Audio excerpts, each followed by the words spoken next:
Hi, Justin's learners. Welcome back to Justin's Translation YouTube channel. Wow, I'm very glad that I meet you again. This video is new and this is for you. Kita akan belajar bahasa Inggris grammar lagi. Tapi ini untuk level lanjutan. Level lanjutan itu artinya yang udah lewat basic grammar, cara menstruktur atau membangun kalimat. Tapi untuk yang level lanjutan ini lebih kepada cara memahami konteks dari struktur kalimat yang udah kita pelajari di level basic. Pada video kali ini kita akan menjelaskan masih terkait dengan determiner. Oke, kapan kita menggunakan the dan kapan kita tidak perlu menggunakan the. Dan konteks apa yang sebenarnya dibangun. Di sini saya kasih contoh, I go to school or I go to the school. Oke, I have children or I have the children. Nah, dari dua pilihan ini, kira-kira konteks apa sih yang dimaksud? Pasti kalian bertanya-tanya. Jadi pastikan kalau kalian nonton video ini sampai selesai. So, let's get started. Untuk mempelajari konteks kapan kita menggunakan the dan kapan kita tidak perlu menggunakan the pada kata benda, saya akan kasih satu contohnya terlebih dahulu di sini dengan ilustrasi. Yang pertama, Alicia is 8 years old. She always goes to school every day except Sunday. School begins at 7 a.m. and finishes at 1 p.m. Artinya Alicia berumur 8 tahun. Dia selalu berangkat ke sekolah setiap hari kecuali Minggu. Sekolah mulai jam 7 pagi sampai jam 1 siang. Nah, konteksnya apa sih dari kata school yang di bold ini, yang dipertebal? Sekolah ini merujuk pada sekolah pada umumnya. Jadi, ada banyak sekolah nih. Ya kan, kita merujuk sekolah pada umumnya. Tetapi, akan menjadi berbeda ketika, perhatikan, today, Alicia's mother wants to speak to her daughter's teacher. So, she has gone to the school. She's now at the school. Hari ini Ibu Alicia mau bicara dengan guru anaknya. Jadi beliau pergi ke sekolah. Sekarang beliau ada di sekolah. Nah, konteks di sini adalah sekolah ini spesifik, yakni di mana Alicia belajar. Oke ya. Yang pertama tadi konteksnya saya mau memberitahu bahwa Alicia itu ya murid dan dia pergi ke sekolah gitu loh. Oke, tapi konteks yang kedua adalah ibu dari Alicia ini sendiri diterangkan dia pergi ke sekolah, tapi sekolahnya ini spesifik, yakni di mana anaknya belajar, seperti itu. Ketika kita merujuk pada kata umum, kita tidak perlu gunakan the. Tetapi kalau udah spesifik, pendengar udah tahu, dan pembaca juga udah tahu, sekaligus penuturnya juga udah memahami bahwa ini udah spesifik, maka kita gunakan the. Yap. Oke, ada beberapa poin, sekitar 4 poin yang harus kalian perhatikan dalam memahami kapan kita menggunakan the dan kapan kita tidak perlu. Kita bisa menggunakan konsep serupa bila merujuk pada bangunan. Pada bangunan ya. Contohnya ini kayak apa? Hospital, university, college, mosque, atau church. Kita gunakan the saat merujuk pada bangunan yang secara spesifik dan tidak perlu menyisipkan the. Oke. Alright, bila bicara bangunan tersebut secara umum. Oke, jadi kalau spesifik kita gunakan the, kalau tidak, maka kita tidak perlu. Contohnya, Muslims go to mosque for a pray. Jadi orang Islam itu pergi ke masjid untuk beribadah. Nah, ketika saya menyebutkan mosque di sini sebenarnya pada umumnya, karena ini kalimat umum. Kita tahu bahwa tempat ibadahnya orang Islam ya ada di masjid. Jadi masjid pada umumnya, maka kita tidak perlu gunakan the. Ini beda. Kalau misal contohnya begini. My brother and I are going to the mosque close to our house. Jadi, saudaraku dan aku akan pergi ke masjid yang dekat dengan rumah kita. Jadi kita merujuk pada masjid yang spesifik, yakni yang dekat dengan rumah kita, bukan yang jauh. Jadi ini bukan umum, ini udah spesifik. Kita gunakan the, gitu. Contoh yang kedua, Joe had an accident last week. He was taken to hospital. He's still in hospital now. Jadi, Joe mengalami kecelakaan minggu lalu. Dan dia dibawa ke rumah sakit. Dan dia masih di rumah sakit sekarang. Alright? Dan di sini yang dimaksud itu adalah rumah sakit pada umumnya. Ya karena ada kecelakaan, dibawa ke rumah sakit, dan dia masih di rumah sakit sekarang. Tidak spesifik. Tetapi kalau spesifik, maka bisa kita ilustrasikan menjadi seperti ini. Jamilah has gone to the hospital to see Joe. She's at the hospital now. Jadi Jamilah pergi mengunjungi atau menengok si Joe di rumah sakit.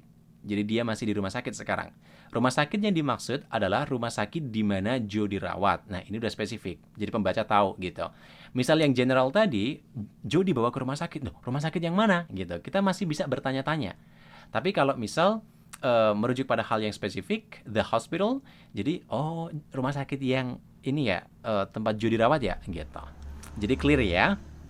Oke, kemudian yang kedua, poin yang penting adalah beberapa kata ini jarang menyisipkan artikel the. Misalnya bed, work, home, itu jarang banget menggunakan the. Jadi langsung aja kita tulis. Contohnya begini, it's time to go to bed. Waktunya tidur. Tapi kata bed bisa diberi the bila merujuk pada furniture. Oke ya.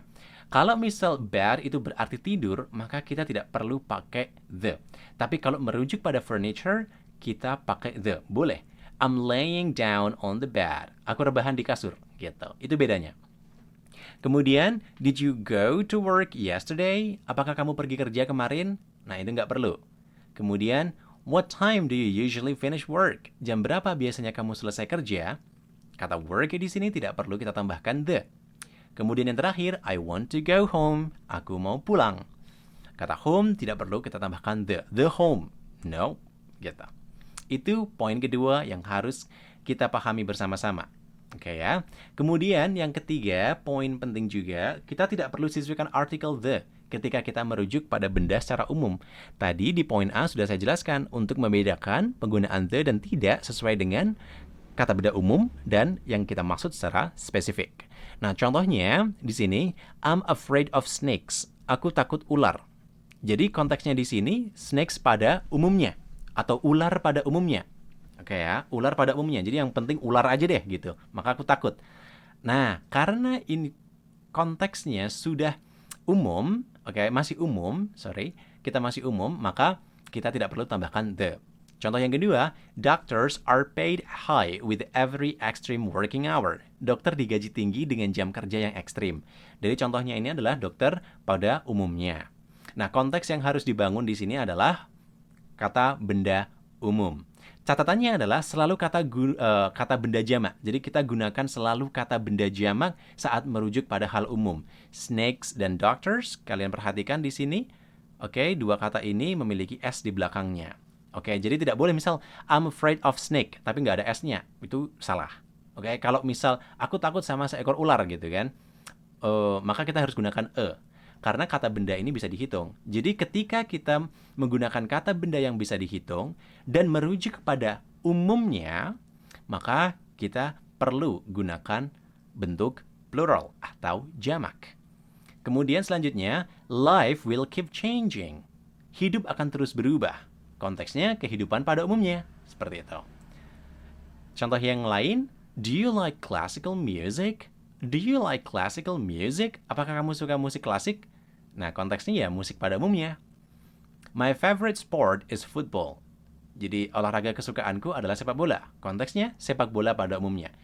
Nah, catatannya adalah bila merujuk pada benda umum yang tidak bisa dihitung ya, tidak perlu kita tambahkan the. Misal football, music, and life itu adalah uncountable noun. Meskipun ini merujuk pada hal umum, kita tidak perlu gunakan the, sekaligus kita tidak perlu menggunakan tambahan s. Jadi, hanya untuk kata benda yang bisa dihitung, kita gunakan bentuk plural. Kemudian, yang terakhir, kita sisipkan the sebelum kata benda bila merujuk secara spesifik. Oke ya. Contohnya, children learn from playing. Ini umum nih. Anak-anak belajar dari bermain. Kita merujuk anak-anak pada umumnya. Gitu. Tapi akan menjadi berbeda ketika kita rujuk pada hal yang spesifik. We took the children to the museum. Jadi kita membawa anak-anak ke museum. Jadi anak-anak yang dimaksud di sini adalah anak-anak yang memang udah dibicarakan gitu. Antara pendengar dan juga pembicara. Contohnya yang kedua, I couldn't sleep without music. Jadi aku nggak bisa tidur tanpa musik. Jadi musik apapun, yang penting musik gitu. Nah ini musik umum, maka kita tidak perlu gunakan the. Contohnya yang kedua, apabila merujuk kepada yang spesifik, maka menjadi seperti ini. The film wasn't very good, but I liked the music. Ya filmnya nggak begitu bagus, tapi aku suka musiknya. Nah musik di sini udah spesifik ya, ini musik yang ada dalam film. Dan pendengar itu juga udah paham yang dimaksud adalah musik dalam film, bukan musik pada umumnya. Yang ketiga, yang terakhir, all cars have wheels. Jadi semua mobil itu punya ban, punya roda. Dan nggak mungkin enggak gitu kan. Jadi all cars di sini umum, terus wheels ini juga umum gitu kan. Kemudian all the cars in this car park belong to people who work here. Jadi semua mobil yang ada di tempat parkir ini milik orang-orang yang bekerja di sini. Jadi kita bisa merujuk bahwa mobil yang dibicarakan ini adalah spesifik, yakni milik orang-orang yang cuma bekerja di sini. Jadi bukan mobil pada umumnya. Nah, itu adalah penjelasan berkaitan dengan kapan dan maksud kita menggunakan the, dan maksud kita tidak perlu menggunakan the dalam memberikan keterangan pada kata benda. Nah, ini memang sangat-sangat sederhana, tetapi sangat-sangat penting. Somehow, saya gunakan sangat-sangat karena sering banget salah bagi para pembelajar untuk menentukan dan tidak tahu fungsinya untuk apa saja. Tapi di video ini, Jusin sudah jelaskan. Oke, mungkin itu saja yang bisa Jusin jelaskan dan kita akan ketemu lagi di video yang lain, everyone. Untuk materi yang lain, kalian bisa visit our website at www.jusintranslation.com. Okay, so see ya international and Sajbal people. Bye then. Dadah!